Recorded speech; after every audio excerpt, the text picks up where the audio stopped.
안녕하세요. 은혜샘교회 성도 여러분, 최선종 목사입니다. 오늘은 4월 11일 사무엘하 16장과 17장을 함께 살펴보도록 하겠습니다. 그러면 바로 1단계 본문 내용 파악하기를 시작하도록 하겠습니다. 1단계 본문 내용 파악하기를 모두 마쳤습니다. 오늘 또 따로 질문은 없어서 바로 4단계 본문 묵상하기로 넘어가도록 하겠습니다. 4단계 본문 묵상하기까지 모두 마쳤습니다. 이제 마지막 5단계 적용하기인데요.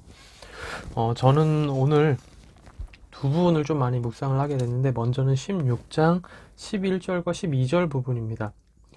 시므이가 다윗을 저주할 때 다윗이 이렇게 얘기를 하죠. 내 몸에서 난 아들도 내 생명을 헤아려 하거든 하물며 이 베냐민 사람이랴 여호와께서 그에게 명령하신 것이니 그가 저주하게 버려두라 라고 얘기를 합니다.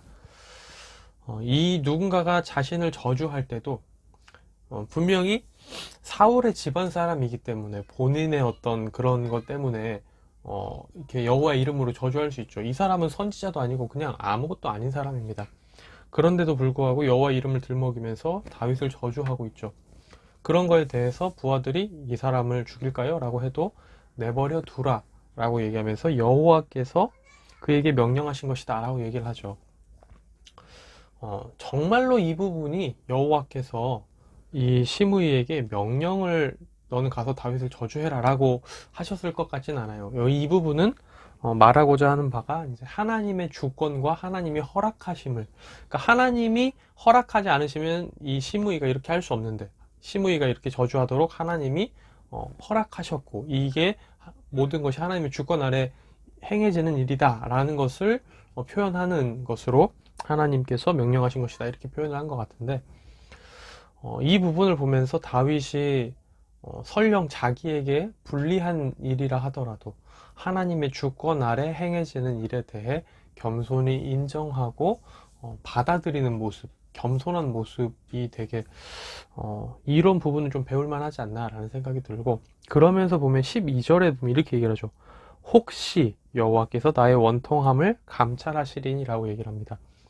자신이 이렇게 저주를 받은 것에 대해서 하나님이 혹시 이걸 가지고 나를 불쌍히 여기사 나에게 선으로 갚아주시지 않을까라고 기대하는 거죠. 그러니까 다윗은 그 하나님의 주권 아래 행해지는 원수의 공격에 대해서 악을 악으로 갚지 않고 악에 대해서 그냥 반응하지 않고 견딥니다.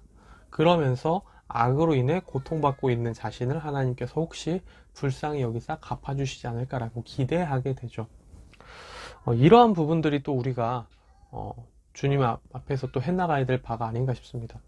때로는 우리가 잘못을 저지를 수 있습니다. 그래서 그로 인한 벌로 하나님께서 우리의 원수들이 우리를 공격하게 내버려 두실 수 있습니다.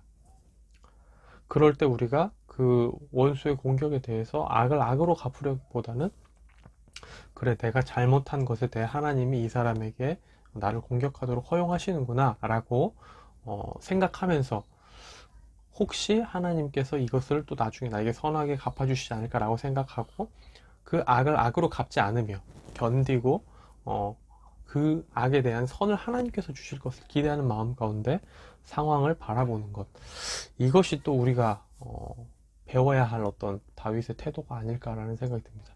물론 이런 상황은 보편적으로 다 적용될 수 있는 건 아닙니다. 일괄적으로 이게 딱 일괄적으로 모든 상황에 맞는 진리는 아닐 수 있어요.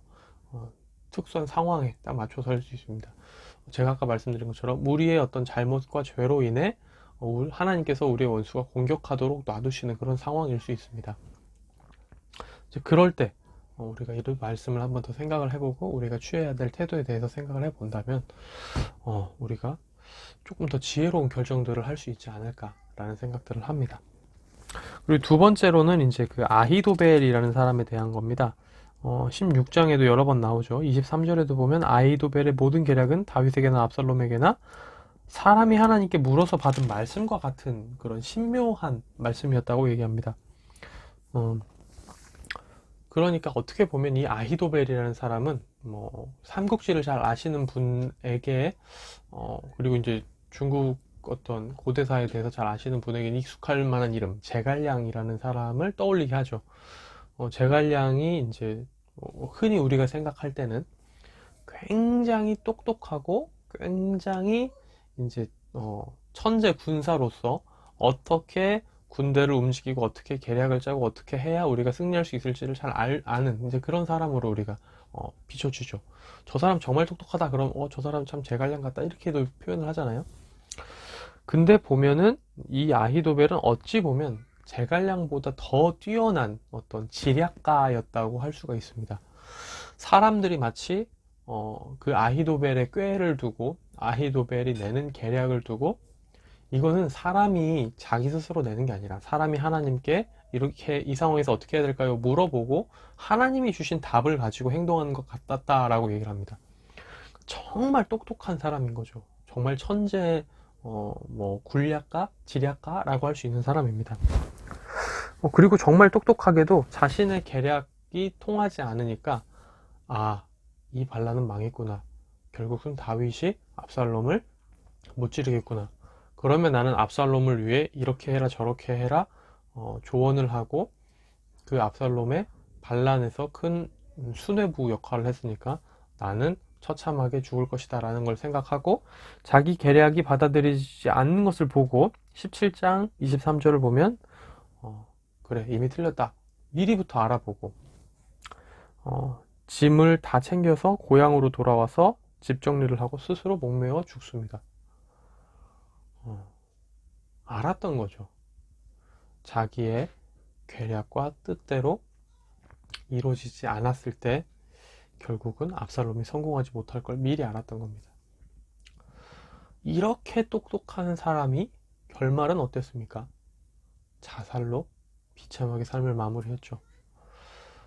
사람들이 아히도벨에 대해서 저 사람이 내는 꾀는 마치 하나님이 사람에게 주는 답변과 같다라고 할 만큼 신묘막측하고 정말 뛰어난 어떤 수들이 많았지만 그는 잘못된 선택을 내렸고 그로 인해 자살이라는 비극을 맞게 됩니다. 사람은 아무리 똑똑해도 하나님의 뜻에 합당하지 않은 선택을 한다면 하나님의 뜻에 맞지 않게 그 재능을 잘못 사용한다면 결국 결말은 나쁠 수밖에 없습니다. 이것들 아히도벨을 좀 묵상하면서 꼭 기억해야겠다는 생각을 합니다. 물론 제가 아히도벨 같은 천재도 아니고 뛰어난 사람도 아니지만 그냥 평범한 한 사람이지만 하나님의 뜻에 맞는 선택을 해야 내가 진정 비극을 향해 가지 않을 수 있다는 걸 아는 거죠. 아히도벨 같이 똑똑하고 능력 있는 사람도 하나님의 뜻을 거스르는 결정을 했을 때는 비극이었는데 평범한 제가 하나님의 뜻을 거스르는 결정을 해가지고 어떻게 더 나은 결과를 기대할 수 있겠습니까?